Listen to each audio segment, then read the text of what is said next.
Naghahanap ka ng salamin pero isa lang lagi ang nakikita mo. O eto, tatlo kaagad. Sabihin mo kung magkano. Nasa 100 plus lang ito guys. Kaya hindi ka nalugi. At kung may motor ka, tamang-tama sa ito. Dahil hindi ka napupuing. Dahil nga lagi kang napupuing kada magmomotor ka o magra-rides kung saan ka napupunta. Ayan guys, tamang-tama sa ito. At tuwing magra-rides ka naman tuwing gabi, o eto, protektado ng malakas na ilaw tuwing gabi at hindi ka agad masisinagan dahil dito. Tignan mo naman guys, ang malupit neto, eto ang katawan niya. Bali makukuha mo, bali apat na siya, di ba?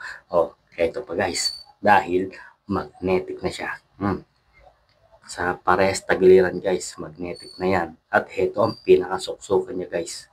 Kaya hindi kagad ito matatanggal guys. Ayan, try natin ha. Di ba guys? So,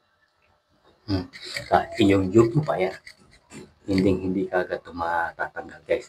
Kaya kung naghahanap ka ng gantong salamin, tatlo agad, aba, check out mo na. Mabilis lang itong masold out.